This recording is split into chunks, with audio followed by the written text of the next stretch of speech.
तो आपका एक बार फिर से स्वागत है आपके अपने official YouTube channel Farman Khan biology and chemistry पर। जैसा कि फ्रेंड्स आपको पता है कि हमारा जो एग्रीकल्चर बायोलॉजी आरबीसी है 12th क्लास, उसका लेसन नंबर 5 चल रहा था जिसका नाम था प्लांट पैथोलॉजी या फिर आप कह सकते हैं पादप रोग विज्ञान। हमने उसमें कवक वाला टॉपिक जो है या फंगी जो वाला पोर्शन है वो कम्प्लीटली क्या कर लिया है, डिस्कस कर लिया है। आज हम क्या करने वाले हैं, जीवाणु के बारे में स्टार्ट करने वाले हैं। और जीवाणु बड़ा आसान है और बड़े छोटे छोटे और इजी क्वेश्चन इससे बनते हैं जो आपसे 12th और 12th के बाद जो आपका जेड का एग्ज़ाम होता है उसमें पूछे जाते हैं। तो देखते हैं फ्रेंड्स, हमारा आज का टॉपिक हम शुरू करते हैं, मगर उससे पहले मैं आपको एक इन्फॉर्मेशन दे देता हूँ कि अगर आप इस चैनल पर नए हैं तो इस चैनल को सब्सक्राइब कर लीजिए। उससे फ़ायदा ये होगा कि आपको इस एक चैनल पर ही एग्रीकल्चर बायोलॉजी से रिलेटेड सारी वीडियो मिल जाएंगी और एग्रीकल्चर केमिस्ट्री से रिलेटेड आपको 12th आरबीएससी जो है उसकी सारी वीडियो मिल जाएंगी। आप बाकी अगर देखेंगे तो यूट्यूब पर आरबीएससी एग्रीकल्चर और आरबीएससी बायोलॉजी की इतनी वीडियो नहीं है।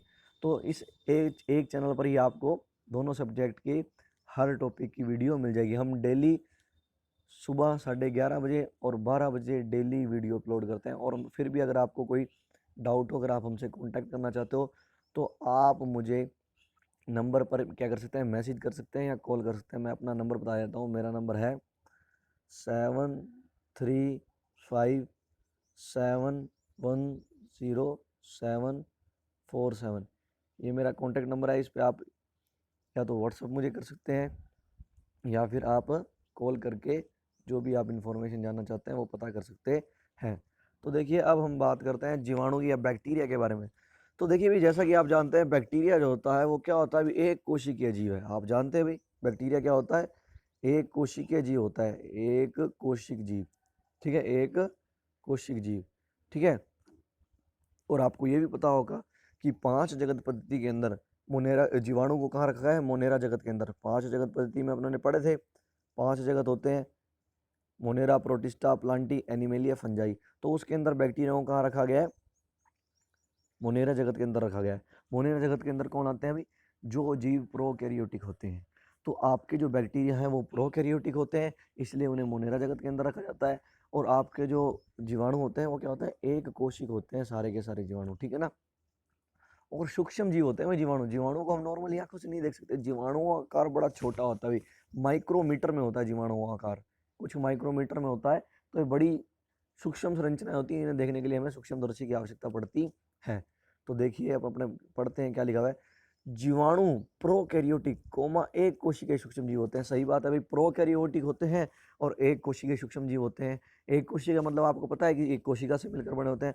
और प्रोकैरियोटिक का मतलब क्या है भाई, इनके अंदर जो केंद्रक होता है वो केंद्रक झिल्ली से ढका हुआ नहीं होता। केंद्रक जो होगा वो केंद्रक झिल्ली से ढका नहीं होगा, या आप यूं कह सकते हैं इनके अंदर केंद्रक सुविकसित नहीं होता। ठीक है ना। अब देखना, जो कोशिका भित्ति से घिरे रहते हैं, अभी याद रखिएगा आपकी जो जीवाणु होते हैं उनमें कोशिका भित्ति पाई जाती है सबसे बाहर किया जो क्या होगा, अभी हम इनकी संरचना देखेंगे।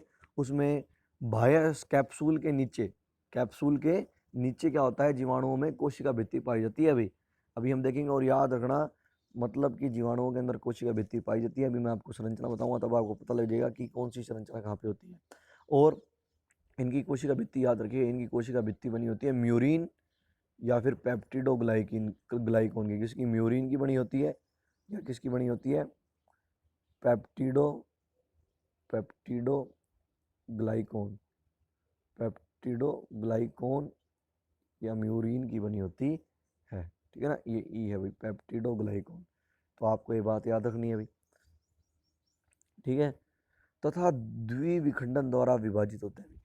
इनके अंदर विभाजन कौन सा होता है अभी, जीवाणुओं के अंदर, जीवाणुओं के अंदर होता है द्विविखंडन। द्विविखंडन का मतलब ये जीवाणु कोशिका है, ये दो भागों में क्या होती है, टूट जाती है और हर एक भाग से नए जीवाणु का निर्माण होता है। तो इस प्रक्रिया को क्या बोलते हैं, द्विविखंडन। उम्मीद है आपको इतनी बात समझ में आ गई होगी। अब देखिए, आपको जीवाणुओं की खोज के बारे में पता होगा। अगर आपने पिछले साल कोशिका वाला पाठ पढ़ा है 11वीं के अंदर तो आपको पता होगा भाई कि जीवाणुओं की खोज किसकी भाई, जीवाणुओं की खोज आपके किसने की थी भाई, ल्यूवेन हॉक ने की थी। किसने की थी, एक वैज्ञानिक था जिनका नाम था ल्यूवेन हॉक। इनका पूरा नाम था भाई एंटोन वॉन ल्यूवेन हॉक। ये इंग्लैंड के निवासी थे। ठीक है ना। और इन्होंने जीवाणु की खोज की। जीवाणु के साथ साथ क्या होते हैं भाई, आपकी जो जीवित कोशिका की खोज भी एंटोन वन ल्यूवेनहॉक ने की थी, आपको पता होगा। और जीवाणु और इनको कोशिका को क्या नाम दिया था भाई, एंटोन वन ल्यूवेनहॉक ने इनको बोला था एनिमल क्यूली या एनिमल क्यूलस बोल देते हैं भाई, एनिमल क्यूलस, एनिमल क्यूलस, ठीक है, एनिमल क्यूलस इनको नाम दिया था। आपको बात याद रखनी है, ठीक है ना, कि जीवाणुओं की खोज किसने की, जीवित कोशिका की खोज किसने की, और इसको क्या नाम दिया शुरू शुरू में, ठीक है। तो ये बात लिखी हुई है, देखिएगा। सर्वप्रथम जीवाणुओं की खोज इंग्लैंड के क्या किए थे वैज्ञानिक जो थे, क्या नाम था इंग्लैंड के वैज्ञानिक का नाम, देखते हैं अपने, ये देखिए ल्यूवेनहॉक, और इनका पूरा नाम क्या था भाई, एंटोन वॉन ल्यूवेनहॉक ने 1676 में की तथा एनिमल क्यूलस नाम रखा। सबसे पहले जीवित कोशिका की खोज का श्रेय भी इन्हीं को जाता है, ठीक है। उसके बाद एक बात करते हैं कि देखिए सर्वप्रथम 1878 में टी.जे. बेरिल ने जीवाणु जनित पादप रोग नाशपाती के दग्ध अंगमारी रोग की खोज की। कि सबसे पहली बार जीवाणुओं से होने वाले रोग की खोज किसने की भी, आपके टी.जे. बेरिल ने, याद रखिए। टी.जे. बेरिल ने 1878 में क्या किया था, जीवाणुओं द्वारा पादपों में, जो जीवाणुओं द्वारा पादपों में फैलाए जाने वाला जो सबसे पहला रोग खोजा गया था, मतलब जीवाणुओं में, याद रखिएगा, सबसे पहला रोग जो खोजा गया था कि हाँ पादपों में ये रोग जीवाणुओं से होता है, तो जीवाणु जनित सबसे पहला जो पादप रोग खोजा गया था उस रोग का नाम था नाशपाती का दग्ध अंगमारी रोग। क्या था, नाशपाती का दग्ध अंगमारी रोग। और इस रोग की खोज आपके किसने की थी भाई, टी.जे. बेरिल ने की थी, ठीक है, नाशपाती के पादप में की थी। और ये किस जीवाणु द्वारा हो रहा था, ये भी आपको याद रखना है भाई, ये हो रहा था आपका इरवीनिया इमाइलोवोरा। किसके कारण हो रहा था, इरवीनिया इमाइलोवोरा नामक जीवाणु से उत्पन्न होता है।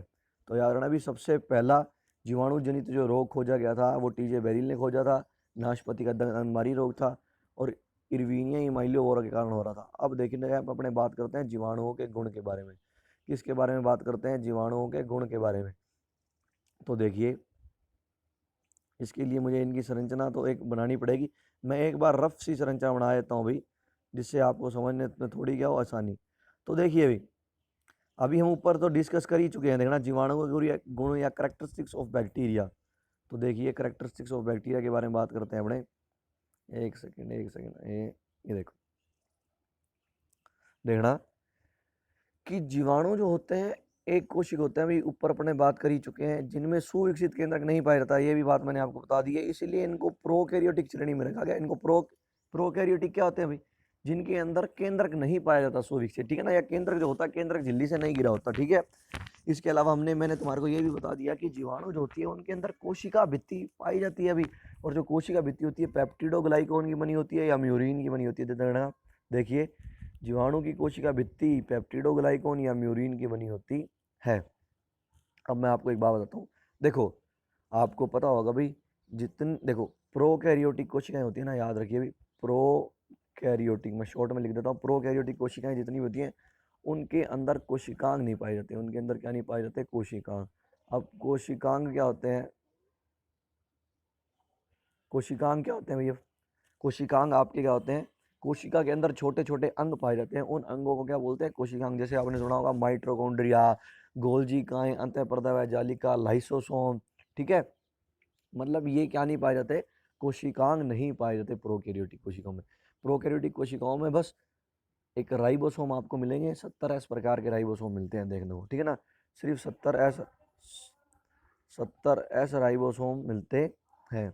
तो देखिए अब याद रखिए भी, तो इनके अंदर क्या नहीं पाए जाएंगे, कोशिकांग नहीं पाए जाएंगे। तो अब हम ये तीसरा पॉइंट डिस्कस कर रहे थे, इसके बारे में बात करते हैं। इनमें ऊर्जा देखो, हमारे मैंने वो बोल दिया, मैंने आपको बताया कि प्रोकैरियोटिक जो कोशिकाएं होती हैं, प्रोकैरियोटिक जीव होते हैं, उनके अंदर कोशिकांग नहीं पाए जाते। तो एक कोशिकांग होता है भाई माइटोकॉन्ड्रिया, वो क्या करता है ऊर्जा का निर्माण में सहायक होता है भाई।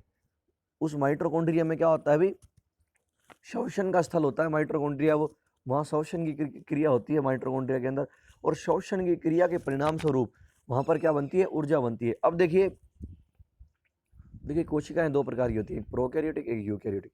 यूकैरियोटिक कोशिकाओं में कोशिकांग होते हैं, मतलब माइटोकॉन्ड्रिया भी होगा, और वहाँ माइटोकॉन्ड्रिया में श्वसन होता है जिसके परिणाम स्वरूप क्या बनती है, ऊर्जा। अब सर सवाल ये है कि प्रोकैरियोटिक कोशिकाओं को भी ऊर्जा की आवश्यकता है।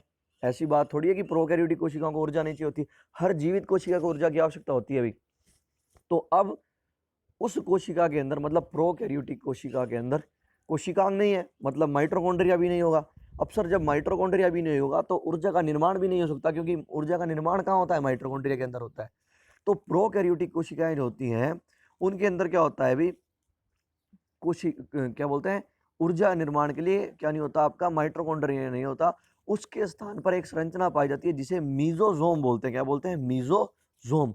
और ये मीजोजोम श्वसन का क्या होता है, स्थल होता है। मतलब इस मीजोजोम संरचना के ऊपर श्वसन होता है जिसके परिणाम स्वरूप ऊर्जा का निर्माण होता है। तो ठीक है, तो बैक्टीरिया में भी क्या पाया जाता है, आपका मीजोजोम पाया जाता है। किसके स्थान पर, माइटोकॉन्ड्रिया के स्थान पर। ठीक है, ये आपको बड़ी बात इंपॉर्टेंट याद रखनी है। आपसे एक नंबर का क्वेश्चन पूछ लेते हैं, मीजोजोम किसे कहते हैं, मीजोजोम का कार्य बताएं। तो मीजोजोम जो क्या होती है, माइटोकॉन्ड्रिया, प्रोकैरियोटिक कोशिकाओं में माइटोकॉन्ड्रिया के स्थान पर मिलने वाली क्या होती है, एक संरचना होती है जिसका काम क्या होता है, जो कि एक श्वसन का स्थल होता है और जो ऊर्जा के निर्माण में सहायता करता है। तो देखिए, इनमें ऊर्जा उत्पादन हेतु माइटोकॉन्ड्रिया नहीं होता अभी, माइटोकॉन्ड्रिया मैंने आपको बता दिया, लेकिन मीजोजोम श्वसन स्थल का कार्य करता है। मीजोजोम एक संरचना पाई जाती है माइटोकॉन्ड्रिया स्थल के स्थान पर, जो कि श्वसन का काम करेगी और जिससे ऊर्जा का क्या होगा, उत्पादन होगा। ठीक है, अब देखिए, प्रत्येक कोशिका में क्या पाया जाता है, एंजाइम पाए जाते हैं। अभी जाहिर सी बात है, एंजाइम पाए जाते हैं। न्यूक्लिक अम्ल मिलते हैं, न्यूक्लिक अम्ल का मतलब डीएनए और आरएनए दोनों ही पाए जाते हैं अभी। प्रोटीन भी मिलते हैं, कार्बोहाइड्रेट भी मिलते हैं, लिपिड भी इत्यादि मिलती हैं, सारी चीजें मिलती हैं। अब देखना, वृत्ताकार स्वतंत्र द्विरज्जु की डीएनए पाया जाता है। भाई आपको याद रखनी है कि जीवाणुओं के अंदर अनुवांशिक पदार्थ क्या होता है भाई, जीवाणुओं के अंदर आपका अनुवांशिक पदार्थ होता है डीएनए। ठीक है ना, अभी जीवाणुओं में डीएनए भी दो प्रकार का पाया जाएगा। एक तो पाया जाता है अनुवांशिक डीएनए, और एक क्या होता है, अनुवांशिक डीएनए के अलावा एक वर्ताकार डीएनए और पाया जाता है जिसे प्लाज्मिड बोलते हैं, हम पढ़ेंगे। और plasmid most most most important है भाई आपके लिए, 12th वालों के लिए, क्योंकि प्लाज्मिड से रिलेटेड आपके एक चैप्टर दे रखा है जिसका नाम है भाई जैव प्रौद्योगिकी। दूसरा चैप्टर वो मैं आपको करवाऊंगा, उसमें प्लाज्मिड का ही काम है भाई पूरे चैप्टर में। तो प्लाज्मिड आपको याद रखना है। हाँ, अभी मैं आपको प्लाज्मिड की परिभाषा बताऊंगा, तो ये आपको पता लगेगा ये सारी चीजें मिलती हैं। अभी एंजाइम मिलते हैं, न्यूक्लिक अम्ल, डीएनए और आरएनए मिलते हैं, प्रोटीन, कार्बोहाइड्रेट, वसा, लिपिड का मतलब वसा हो गया, और एक तो मुख्य अनुवांशिक डीएनए पाया जाता है। ठीक है ना, ये देखिए द्विरज्जुक डीएनए पाया जाता है। इसके अलावा एक वृत्ताकार और स्वतंत्र डीएनए और पाया जाता है जिसे प्लाज्मिड बोलते हैं, अभी हम पढ़ेंगे। देखिएगा, जीवाणुओं में देखें, जीवाणुओं में प्रोटीन संश्लेषण हेतु राइबोसोम होते हैं। मैंने बताया था, सिर्फ कोशिकांग के नाम पर जीवाणुओं में राइबोसोम मिलते हैं। और राइबोसोम आपको पता है दो प्रकार के होते हैं, एक तो 70S प्रकार के राइबोसोम होते हैं और एक 80S प्रकार के राइबोसोम होते हैं। 80S प्रकार के जो राइबोसोम होते हैं वो 60+40S यूनिट से मिलकर बने होते हैं, और वर्ताकार जो जो 70S होते हैं वो 30+50S यूनिट से मिलकर बने होते हैं। तो वही बात है, देखिएगा, और देखिए राइबोसोम 70S जो होते हैं 30S तथा 50S का अवसादन गुणांक रखते हैं। मतलब एक तो इनमें छोटी इकाई होती है 30S और एक बड़ी इकाई होती है 50S। ये लगभग 40% प्रोटीन एवं 60% आरएनए के बने होते हैं भाई। याद रखिए, आपके राइबोसोम 60% आरएनए के, 40% प्रोटीन के बने होते हैं। ठीक है, राइबोसोम की छोटी इकाई 30S की, राइबोसोम की जो छोटी इकाई 30S होती है, इस 30S की भी आगे क्या होती है, छोटी उप इकाई होती है, जिसमें से एक उप इकाई कौन सी होती है, 16S होती है। कौन सी होती है, 16S। तो देखिए, राइबोसोम की छोटी इकाई 30S का 16S राइबोसोमल आरएनए आजकल प्रचलित वर्गीकरण का प्रमुख आधार है। अगर आपको याद हो तो ऊपर अपनों ने पढ़ा था, जो आपके वॉइस और उसके सहयोगी थे, उन्होंने 16S राइबोसोमल आरएनए और 18S राइबोसोमल आरएनए के आधार पर संपूर्ण जीवों को 3 डोमेन में बांट दिया था, आपका प्रोकैरिया, आर्किया, यूकैरिया। तो ये वही बात बता रहा है कि आजकल क्या है, वर्तमान समय में 16S आरएनए और जो 18S आरएनए है, राइबोसोमल आरएनए जो है, ये वर्गीकरण का प्रमुख आधार बन चुके हैं। ठीक है, अब देखते हैं, अपने आगे बात करते हैं। ये देखिए भाई, अब बड़ी इंपॉर्टेंट चीज आ गई है आपके सामने कि कुछ, देखो भाई मैंने बताया था सिर्फ, अब जो मैं बात, देखो ये मान लो जीवाणु कोशिका है, जीवाणु कोशिका में एक तो क्या मिलता है भाई, इस प्रकार से आपका क्या मिलेगा, डीएनए मिलता है। इस प्रकार से आपका क्या मिलता है, एक डीएनए। ये अनुवांशिक डीएनए होता है। ये क्या होता है, अनुवांशिक डीएनए होता है, ठीक है ना। इस अनुवांशिक डीएनए के अलावा जीवाणु की कोशिका में एक इस प्रकार से गोल या वर्ताकार डीएनए और पाया जाता है, इस प्रकार से। ये अनुवांशिक डीएनए नहीं होता भाई, ये अतिरिक्त वृत्ताकार डीएनए होता है। ये अतिरिक्त वृत्ताकार डीएनए पाया जाता है जीवाणु कोशिकाओं में। एक या एक से ज़्यादा अणु हो सकते हैं, ठीक है ना। पर याद रखिए, ये अनुवांशिक डीएनए नहीं होता। ये अनुवांशिक डीएनए के अतिरिक्त एक के अलावा एक क्या होता है, अतिरिक्त वर्ताकार डीएनए होता है। ये आपका अनुवांशिक डीएनए होता है, ठीक है ना। तो प्लाज्मिड क्या होता है, जीवाणु कोशिकाओं में अनुवांशिक डीएनए या मुख्य डीएनए के अतिरिक्त एक क्या होता है भाई, वर्ताकार अतिरिक्त क्या पाया जाता है, डीएनए पाया जाता है, डीएनए अणु पाया जाता है, जिसे क्या बोलते हैं, प्लाज्मिड। अब ये प्लाज्मिड एक से ज़्यादा भी हो सकते हैं भाई। और याद रखें भाई, हर जीवाणु में पाए जाते हैं। ये क्या पाए जाते हैं, हर जीवाणु में पाया जाता है। और याद रखें भाई, केवल जीवाणु में ही पाया जाएगा, जीवाणु के अलावा प्लाज्मिड किसी और भी जीव में नहीं पाए जाते। और मैं आपको एक इंपॉर्टेंट बात बता देता हूँ भाई, ये प्लाज्मिड जो होते हैं जीवाणुओं के लिए आवश्यक नहीं होते भाई। इसका क्या मतलब है भाई, ध्यान से सुनिए, ध्यान से सुनिए भाई, क्या मतलब है, गौर करिए थोड़ा कि मैंने क्या बोला। मैंने बोला कि ये जो डीएनए होते हैं, प्लाज्मिड जो होता है, इनको क्या बोलते हैं, प्लाज्मिड। प्लाज्मिड जो होते हैं ये जीवाणुओं के लिए ज़रूरी नहीं। मतलब अगर अपने इनको जीवाणुओं के शरीर से बाहर निकाल लेंगे तो भी जीवाणु पर कोई फर्क नहीं पड़ने वाला।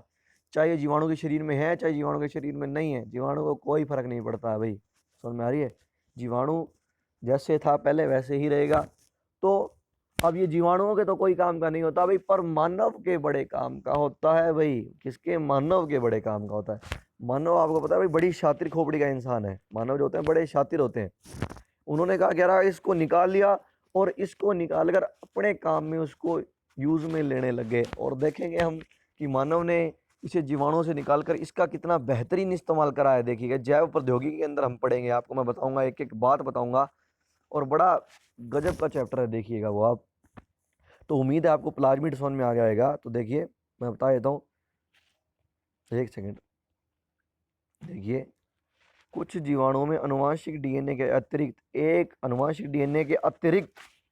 एक या एक से अधिक वर्ताकार डीएनए अणु होते हैं, जिसे प्लाज्मिड कहते हैं। और सर प्लाज्मिड जो होते हैं जीवाणु की वृद्धि के लिए आवश्यक नहीं होते, ठीक है ना। मतलब ये चाहे जीवाणु के शरीर में हो चाहे नहीं हो, जीवाणु को कुछ फर्क नहीं पड़ने वाला भाई, बेशर्म है जीवाणु। अब देखिएगा आप कि जो सभी जीवाणुओं में मिलते हैं भाई और एक से ज़्यादा होते हैं, ठीक है ना। अब देखिए, आपने देखो जीवाणुओं को, एक वैज्ञानिक था भाई, एक वैज्ञानिक था जिसका नाम था ग्राम। क्या था जिसका नाम, वैज्ञानिक का ग्राम। अब ग्राम नाम के एक वैज्ञानिक ने जीवाणुओं को दो समूह में बांट दिया। एक तो ग्राम पॉजिटिव जीवाणु, एक तो क्या थे, ग्राम पॉजिटिव जीवाणु में बांट दिया, और एक इसमें बांट दिया ग्राम नेगेटिव जीवाणु। ग्राम नेगेटिव जीवाणु। ये किसी दिन मैं एक क्लास लूँगा, एक क्लास लेके आपको मैं अलग से समझाऊंगा कि ग्राम नेगेटिव जीवाणु या ग्राम पॉजिटिव जीवाणु क्या होते हैं। एक वीडियो स्पेशल मैं इस पर बनाऊंगा आपके लिए, ठीक है। तो ग्राम एक वैज्ञानिक था जिसने क्या करा, जीवाणुओं को दो समूह में बांट दिया, ग्राम पॉजिटिव जीवाणु में और ग्राम नेगेटिव जीवाणु में। तो याद रखें भाई, अधिकांश, देखो अपने क्या पढ़ रहे हैं, अपने पढ़ रहे हैं रोग जनकों के बारे में पढ़ रहे हैं, जिसमें पहला रोग जनक अपने कवक पढ़ा, दूसरा रोग जनक अपने बैक्टीरिया पढ़ रहे हैं। तो देखिए, ये जो जीवाणु होता है आपका, जो रोग फैलाते हैं, समझ में आ रही है, जो जीवाणु पादपों में रोग फैलाते हैं, वो लगभग ज़्यादातर क्या होते हैं, ग्राम नेगेटिव जीवाणु होते हैं। वो क्या होते हैं, ग्राम नेगेटिव जीवाणु होते हैं। पादप के अंदर रोग फैलाने वाले जितने भी जीवाणु होते हैं लगभग ग्राम नेगेटिव होते हैं, और थोड़े बहुत आपके ग्राम पॉजिटिव भी होते हैं, ठीक है ना। आपको ग्राम पॉजिटिव या ग्राम नेगेटिव का एक एक उदाहरण याद रख लेना। देखिए, ज़्यादातर पादप देखना है, ज़्यादातर पादप रोग करने वाले जीवाणु क्या होते हैं, जीवाणु ग्राम नेगेटिव होते हैं। इसका एग्जाम्पल है जैंथोनोमोनास एक्जेनोपोइडिस, आपने जैसे देखा था अपनों ने। स्यूडोमोनास आपका ग्राम क्या है, नेगेटिव है। इरवीनिया, अभी अपनों ने पढ़ा इरवीनिया इमाइलो, और अगर आपको याद हो, दग्ध अंगमारी रोग करता है जीवाणु के अंदर। और सबसे पहले इसकी खोज, मतलब सबसे पहला ये जीवाणु मतलब इस जीवाणु द्वारा होने वाला रोग जो था उसकी सबसे पहले खोज हुई थी। कुछ जहाँ ग्राम पॉजिटिव भी होते हैं, जिसका नाम है क्लेवीबैक्टर या स्ट्रेप्टोमाइसिस। ये जीवाणु होते हैं, ग्राम पॉजिटिव जीवाणु होते हैं, ये पादपों में रोग उत्पन्न करते हैं, ठीक है। तो देखिए अब तक हमने क्या पढ़ लिया है, अब तक हमने क्या करा है भाई, जो आपका जीवाणु क्या होते हैं, जीवाणु की खोज किसने की, और जीवाणुओं का क्या बोलते हैं आपका लक्षण क्या होते हैं, उनके बारे में पढ़ लिया। अब अपने बस जीवाणु की क्या करते हैं, देखिए एक बार आकारी के बारे में पढ़ लेते हैं कि जीवाणु कोशिकाओं का आकार किस प्रकार का होता है। तो देखिए मैं आपको बता देता हूँ, ये देखें जीवाणु कोशिकाओं की आकारी की morphology of bacteria, bacterial cell की। बैक्टीरियल सेल बाहर से दिखाई कैसे देती है सर, बैक्टीरियल सेल बाहर कैसे दिखाई देती है, तो मैं आपको बता देता हूँ भाई। देखिए अधिकतर जीवाणु कोशिकाएं छड़ाकार होती है, रोड शेप, मतलब इस प्रकार की होती है भाई अधिकतर जो जीवाणु कोशिकाएं होती हैं। अब देखिए आकार मैंने बताया था आपका जीवाणु कोशिकाओं का माइक्रोमीटर में होता है, तो याद रखिए 2 से 25 माइक्रोमीटर तक लंबी होती हैं, और क्या होती हैं आपकी जीवाणु कोशिकाएं 0.5 माइक्रोमीटर तक चौड़ी होती हैं। जीवाणु कोशिकाएं अनेक आकार वाली होती हैं, लेकिन इन्हें देखते हैं अपने, इन्हें किधर गया, एक सेकंड,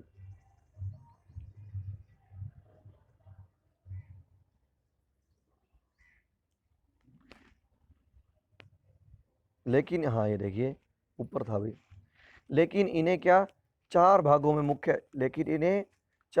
में मुख्यतः बांटा जाता है, गोलाकार, छड़ाकार, सर्पिलाकार और विब्रियो। मतलब देखिए मुख्यतः तो क्या होती है भाई, वैसे तो 4 प्रकार की होंगी आपकी जीवाणु कोशिकाएं, मतलब 4 अलग अलग आकृतियों में मिलती हैं, पर ज़्यादातर जो आपकी जीवाणु कोशिकाएं होती हैं वो मिलती हैं छड़ाकार। तो देखिए 4 प्रकार की होती है, मैं आपको बता देता हूँ। एक तो होते हैं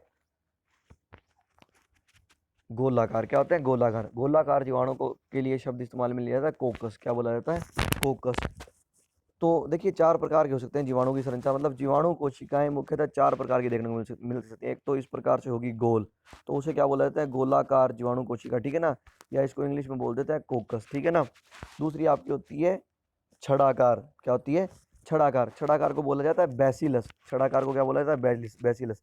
और छड़ाकार जीवाणु कोशिकाओं की आकृति इस प्रकार की हो सकती है, मतलब जीवाणु कोशिकाएं इस प्रकार की भी हो सकती हैं, इस प्रकार की, अगर इस प्रकार की हैं तो उन्हें क्या बोला जाएगा कोकस बोला जाता है, क्या बोला जाता है, उनके लिए सब शब्द इस्तेमाल में लिया जाता है कोकस, ठीक है।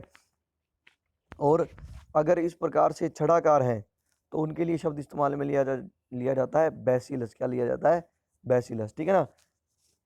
अगर इस तरीके से उनकी संरचना क्या है स्प्रिंग के जैसी है, इस तरीके से उनकी संरचना किस प्रकार से स्प्रिंग के जैसी, स्प्रिंग कुछ इस प्रकार से होती है, तो उनके लिए शब्द इस्तेमाल में लिया जाता है स्पाइरीलियम, क्या लिया जाता है स्पाइरीलियम, मैं लिख देता हूँ स्पाइरीलियम इस्तेमाल में लिया जाता है जब स्प्रिंग के समान हो। इनके लिए लिया जाता है बैसिलस। जैसे आपने सुना होगा लैक्टोबैसिलस, एक जीवाणु होता है वो दही, जो दही को जमाने का काम करता है, तो बैसिलस शब्द आ गया, मतलब वो जीवाणु कैसा होता है छड़ाकार होता है, ठीक है ना। अब जैसे एक शब्द आ गया स्ट्रेप्टोकोकस जीवाणु, अब स्ट्रेप्टोकोकस शब्द आ गया तो इसका मतलब वो जीवाणु कैसा होगा भाई आपका गोलाकार होगा, ठीक है ना। अब देखिए एक प्रकार होता है लास्ट में, उसे बोलते हैं विब्रियो, क्या बोलते हैं विब्रियो। विब्रियो में जो आपका क्या होता है जीवाणु होता है वो कोमा के आकार का होता है, किस आकार का होता है, इस लगभग इस प्रकार का होता है, कोमा के आकार का। ये देखिए यहाँ भी आपके चित्र दे रखे हैं, देखो ये आप जीवाणु कोशिकाएं मुख्यतः 4 प्रकार की हो सकती हैं, देखना गोलाकार इसको बोलते हैं कोकस, ये हो गया सर्पिलाकार या स्प्रिंग के जैसी, तो इसे बोलते हैं स्पाइरीलियम, इसे बोलते हैं बेसिलस, ठीक है ना, छड़ के आकार की। ये देखो ये कोमा के आकार की या विब्रियो बोलते हैं इसे, ठीक है ना। पर ज़्यादातर आपकी क्या मिलती हैं छड़ाकार कोशिकाएं होती हैं जीवाणु कोशिकाएं। अब देखिए अब पहले हम पढ़ते हैं गोलाकार या कोकस, इसके आगे कुछ प्रकार दे रखे हैं वो हमें देखने पड़ेंगे। देखिएगा पहला आपके देखो क्या दे रखी है कोकस दे रखा है, क्या दे रखा है देखिए गोलाकार जीवाणु कोशिकाएं या कोकस जीवाणु कोशिकाएं। देखिए इस प्रकार की जीवाणु कोशिकाएं गोल होती हैं, ये मैंने आपको बता दिया। इस समूह के जीवाणु एक क्रम में व्यवस्थित रहते हैं। देखिए अब आपके यहाँ क्या होते हैं जो गोलाकार या कोकस जीवाणु होते हैं उनकी जीवाणु कोशिकाएं कैसी होती हैं गोल होती हैं, ठीक है। अब जो कोकस जीवाणु होते हैं उनको कुछ आगे भागों में कुछ विभाजित किया, जैसे मोनोकोकस, जैसे क्या सॉरी माइक्रोकोकस, देखना माइक्रोकोकस में क्या होता है प्रत्येक जीवाणु कोशिका अलग अलग रहती है, जिसका एग्जांपल है माइक्रोकोकस। देखो नाम से ही उदाहरण है माइक्रोकोकस क्या है। अभी देखो ये गोलाकार का आगे प्रकार दे रखेंगे, गोलाकार अपने पढ़ेंगे माइक्रोकोकस, डिप्लोकोकस, स्टेप्टोकोकस, ठीक है, स्टेफिलोकोकस, ये सारी इनके बारे में पढ़ेंगे अभी अपने। तो माइक्रोकोकस क्या होती है जब गोलाकार कोशिकाएं इस प्रकार से अलग अलग पाई जाती हैं, अलग अलग पाई जाती हैं इस प्रकार से, तो इसे इस कंडीशन को क्या बोला जाता है? माइक्रोकोकस कंडीशन बोला जाता है। देखो कि जब प्रत्येक जीवाणु कोशिकाएं अलग अलग होती है, देखो ये जीवाणु कोशिका अलग पड़ी है, ये जीवाणु कोशिका अलग पड़ी है, ये जीवाणु कोशिका अलग पड़ी है, ये जीवाणु कोशिका अलग पड़ी है, ये जीवाणु कोशिका अलग पड़ी है, तो और गोलाकार होनी चाहिए भाई, उस कंडीशन को क्या बोलते हैं? उसे बोलते हैं माइक्रोकोकस, ठीक है ना। और इसका आपके एग्जांपल दे रखा है, माइक्रोकोकस इसका एग्जांपल दे रखा है, ठीक है ना। अब डिप्लोकोकस क्या होता है? देखिए डिप्लोकोकस, डिप्लोकोकस में जो क्या होंगी तो आपकी कोशिका, जीवाणु कोशिकाएं गोलाकार पर दो दो के समूह में पड़ी रहती हैं। कितनों के समूह में पड़ी रहती है? दो दो के समूह में। देखिए इस प्रकार। माइक्रोकोकस में तो क्या था? देखिए इस प्रकार एक एक था। डिप्लोकोकस में क्या होगा? इस प्रकार से दो दो कोशिकाओं के ग्रुप से होते हैं, दो दो कोशिकाओं के ग्रुप से होते हैं। इस कंडीशन को क्या बोला जाता है? डिप्लोकोकस। तो देखना, ऐसे जीवाणु की कोशिकाएं दो दो के जोड़ों में रहती हैं, इन्हें बोलते हैं डिप्लोकोकस। और इसका एग्जाम्पल भी देखिए, डिप्लोकोकस निमोनी है। तो बड़ा आसान है भाई, जो नाम है उसी नाम का उदाहरण है। अब आ गया स्ट्रेप्टोकोकस। स्ट्रेप्टोकोकस में क्या होता है? स्ट्रेप्टोकोकस में याद रखना है भाई आपको, इसमें जीवाणु क्या होते हैं? माला की तरह श्रृंखला बनाकर रहते हैं। इसका एग्जाम्पल है स्ट्रेप्टोकोकस लैक्टिस। इसमें देखिए आपके जीवाणु किस तरीके से रहेंगे, इसमें जीवाणु आपके इस तरीके से, देखना इस तरीके से एक माला या चेन के समान संरचना बना के रहते हैं। इस कंडीशन को क्या बोलते हैं? स्ट्रेप्टोकोकस। क्या बोलते हैं? स्ट्रेप्टोकोकस। इस प्रकार से रहेंगे। तो देखना, ये इसमें जीवाणु जो होते हैं, ये जीवाणु माला की तरह श्रृंखला बनाकर रहते हैं। एग्जाम्पल है स्ट्रेप्टोकोकस लैक्टिस, ठीक है। अब देखना टेट्राड। टेट्राड में क्या होगा? इसके अंदर जो जीवाणु कोशिकाएं होती है, चार चार के समूह बना के रहती हैं। देखना चार चार के, जैसे 1 2 3 4, चार जीवाणु कोशिकाओं ने समूह बना लिया, ये रह रहे। फिर चार जीवाणु कोशिकाओं ने इस प्रकार से समूह बना लिया, ये रह रही है। और इसका एग्जाम्पल भी टेट्राड का क्या है? टेट्राकोकस, ठीक है। अब अपने बात करते हैं सारसीना के बारे में। किसके बारे में? सारसीना के बारे में। तो सारसीना क्या होता है? देखिए, ये टेट्रोकोकस का ही थोड़ा सा रूपांतरित प्रकार है। इसको जरा ध्यान से समझिएगा थोड़ा। देखो स्ट्रेप्टोकोकस में आपका क्या होगा, सॉरी सारसीना में, टेट्राड तो अपनों ने पढ़ लिया। सारसीना में क्या होता है? ये मान लीजिए आपके चार जीवाणु पड़े हैं। ये क्या पड़े हैं? चार जीवाणु की कोशिकाएं पड़ी हैं, ग्रुप बना के। अब इनके बिल्कुल पीछे 3D में सोचना पड़ेगा अभी आपको, कि मतलब चार कोशिकाएं तो आगे पड़ी हैं और उन चार कोशिकाओं के जस्ट पीछे क्या पड़ी हैं? चार कोशिकाएं और पड़ी हैं। इस तरीके से, ये तो यहाँ तो 3D डायग्राम नहीं बन सकता, पर आप इस तरीके से इमेजिन करें कि इस प्रकार से इमेजिन करना। ये देखना, मतलब मिट गया, सॉरी भाई। मतलब देखिए इस प्रकार से 1 2 3, और ये आपकी चार जीवाणु कोशिकाएं। और इन चार जीवाणु कोशिकाओं के पीछे ही अगर इमेजिन करें आप, इन चार जीवाणु कोशिकाओं के पीछे इमेजिन करें कि चार जीवाणु कोशिकाएं और पड़ी हैं सेम साइज की, है ना। तो उस कंडीशन को बोलते हैं सारसीना। इस कंडीशन में क्या होगा? आगे वाली कोशिकाएं जो होती हैं, पीछे वाली चार कोशिकाओं को ढक लेती हैं, तो दिखाई नहीं देती। अगर आप एक तरफ से देखोगे तो आपको चार कोशिकाएं ही दिखाई देंगी। इसका मैं अभी आपको चित्र दिखा देता हूँ सारसीना का। पहले चलो मैं आपको चित्र ही दिखा देता हूँ। ये देखिए, सारसीना से कुछ इस प्रकार होता है। देखो मैं बता देता हूँ आपको। ये देखें, ये माइक्रोकोकस है, डिप्लोकोकस है, टेट्राड है। देखो सारसीना में चार कोशिकाएं आगे की तरफ है और इनके पीछे ही जस्ट चार कोशिकाएं और है। इस कंडीशन को बोलते हैं सारसीना। तो ये आगे वाली चार होंगी, वो पीछे वाली चार को ढक लेती हैं, जिससे हमें पीछे वाली चार कोशिकाएं नहीं दिखाई देती, ठीक है। ये सारसीना का, ये देखो, ये आपका, एक सेकेंड, ये आपका स्ट्रेप्टोकोकस का दे रखा है। देखिए स्ट्रेप्टोकोकस मैंने बताया था माला की तरह व्यवस्थित रहते हैं, ठीक है। और सारसीना, उम्मीद है आपको समझ में आ गया सारसीना कैसा होता है। तो देखिए सारसीना क्या होता है, देखना, टेट्राड जीवाणु विभाजित होकर यदि पीछे चार गोलाणु और बना ले तो इनकी संख्या 8 64 अधिक घनाकार पैकेट हो जाती है, तब इन्हें सारसीना बोलते हैं। मतलब जब टेट्राड में विभाजन हो जाए, और तो टेट्राड में अगर मान लो टेट्राड की चार कोशिकाओं के अंदर विभाजन होगा, तो उससे पीछे की तरफ चार कोशिकाएं बन जाएंगी, तो उससे क्या बन जाएगा? उस कंडीशन को बोलते हैं सारसीना, ठीक है ना। इसके अंदर आपकी कोशिकाएं 4 64 इस तरीके से अरेंज होती हैं। अभी समझ में आ रही है? 4 8, मतलब जोड़ा सा बना रहता है कोशिकाओं का, ठीक है ना। चार चार का ग्रुप में रहेगा, ठीक है ना। मतलब आपके 8 होगा, फिर 8 के बाद उसका डबल कर दीजिए आप, ठीक है। अगर जब 8 विभाजित होंगी फिर कितनी बनेंगी। तो अब अपने स्टेफिलोकोकस के बारे में बात करते हैं तो इसमें देखना, इसमें कोशिकाएं तो गोलाकार ही होंगी, और गोलाकार जो कोशिकाएं होती हैं गुच्छे के क्या बना लेती हैं, समान एक संरचना बना लेती हैं। देखना इस प्रकार, देखो बहुत सारी जीवाणु कोशिकाएं इस प्रकार से अंगूर के गुच्छे के समान क्या बना लेंगी। तो इस प्रकार की जो जीवाणु होते हैं उन्हें क्या बोलते हैं, जब इस प्रकार से जीवाणु कोशिकाएं अरेंज होती है तो उन्हें बोलते हैं स्टेफिलोकोकस। ठीक है ना। तो देखना, गोल कोशिकाएं विभाजित होकर अंगूर के गुच्छे के समान दिखाई देती हैं तो उस कंडीशन को क्या बोला जाता है, स्टेफिलोकोकस बोला जाता है। अब आप आगे देखना कि कोशिकाएं विभाजित होकर अंगूर के गुच्छे के समान दिखाई देती हैं, इसका एग्जांपल है स्ट्रेप्टोकोकस ओरियस। ठीक है ना। इसका भी मैं आपको चित्र दिखा देता हूँ। देखिए ये देखो, ये रहा। ठीक है, ये माइक्रोकोकस है, डिप्लोकोकस है, टेट्राड है, सार्सिन है। अब देखो टेट्राड में जब मान लो इस तरीके से विभाजन होएगा तो 4 कोशिकाएं पीछे भी बढ़ जाएंगी। ये आपका स्टेफिलोकोकस है और ये आपका स्ट्रेप्टोकोकस है। समझ में आ गई बात। अब देखना, इन सारों के बारे में पढ़ चुके हैं। ये याद रखिएगा, ये सारे जितने भी प्रकार थे ये कोकस के ही प्रकार पढ़ रहे थे, गोलाकार जीवाणु कोशिकाओं के प्रकार थे।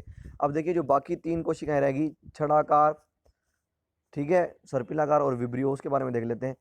छड़ाकार मैंने आपको बताई दी, जब इस प्रकार से कोशिका की संरचना हो तो उसे क्या बोलते हैं, छड़ाकार बोलते हैं। देखना, ज्यादातर पादप रोग करने वाले जीवाणु छड़ाकार होते हैं, एग्जाम्पल जैथोमोनास।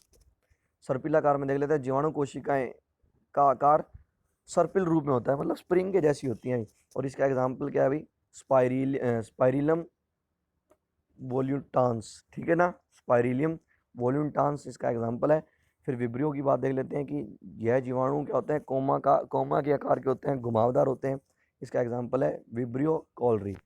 तो ये था भाई जी आज की हमारी वीडियो बच्चों, जिसमें हमने क्या पढ़ा, जीवाणु के परिचय के बारे में पढ़ा, फिर जीवाणु के लक्षण पढ़े, और फिर जीवाणुओं का क्या करा, जीवाणुओं का वर्गीकरण पढ़ा, या आप यूं कह सकते हैं जीवाणुओं का वर्गीकरण किस आधार पर पढ़ा, उनकी बाह्य संरचना के आधार पर, या आप यूं भी कह सकते हैं हमने जीवाणुओं की बाह्य संरचना देखी कि जीवाणु की बाह्य संरचना, कोशिका संरचना बाहर से किस प्रकार से दिखाई देते हैं जीवाणु। उम्मीद है आपको आज की एक एक चीज़ समझ में आई होगी। अगर आपको इसमें से कोई भी चीज़ नहीं समझ में आई तो आप मुझे कमेंट बॉक्स में कमेंट करके बता सकते हैं, और अगर आप फ़ोन पे या मैसेज पे मेरे से पूछना चाहते हैं तो आप पूछ सकते हैं। मैंने आपको नंबर बता दिया, फिर भी अगर मैं आपको नंबर बता देता हूँ, रिपीट कर देता हूँ। मेरा नंबर है मेरा 37, एक सेकंड में इरेज कर देता हूँ पहले वाला, 3757107147। ये मेरा नंबर है, इस पर आप व्हाट्सअप कर सकते हैं मुझे अगर आपको कोई भी क्वेश्चन हो। ठीक है ना, या आप क्या बोलते हैं ग्रुप में ऐड होना चाहते हैं हमारे, ठीक है ना, एग्रीकल्चर के ग्रुप में ऐड होना चाहते हैं तो आप मुझे इस नंबर पर मैसेज कर सकते हैं, जो भी नए बच्चे हैं। ठीक है, तो मैं उनको क्या करूँगा, ग्रुप में ऐड कर लूँगा, जिससे हम डेली जो भी क्या होते हैं वीडियोस वगैरह होते हैं उस ग्रुप में डेली डालते रहते हैं, तो आप तक उस वीडियो का लिंक या नोटिफिकेशन पहुँच जाएगा। तो आप ग्रुप में ऐड होना चाहते हो तो आप अपना नाम और पता लिख कर इस नंबर पर मेरे को मैसेज कर सकते हैं भाई। ठीक है, और अगर आपको कोई डाउट हो तो इस नंबर पर आप कॉल करके अपना डाउट क्लियर कर सकते हैं। ठीक है बच्चों, अगर आपको वीडियो पसंद आई हो तो वीडियो लाइक करना नहीं भूलना भाई, आपको लाइक ज़रूरी है भाई। ठीक है, इतनी बढ़िया वीडियो के लिए लाइक तो बनता है। ठीक है, और आपको क्या करना है, अगर आप चैनल पर नए हैं तो चैनल को सब्सक्राइब ज़रूर कर लेना है। उसका फ़ायदा मैंने आपको बता दिया, फ़ायदा क्या होगा, आप इस कंडीशन में भी अपनी स्टडी कंटिन्यू कर सकते हैं। राजस्थान से, अलग अलग स्टेट से, मतलब अलग अलग ज़िलों से, अलग अलग डिस्ट्रिक्ट से बहुत सारे बच्चे हमारे साथ जुड़ रहे हैं डेली। आप भी जुड़िए और आप भी इन अवसरों का फ़ायदा उठाइए। तो मिलते हैं नेक्स्ट वीडियो में, तब तक के लिए टाटा बाय बाय।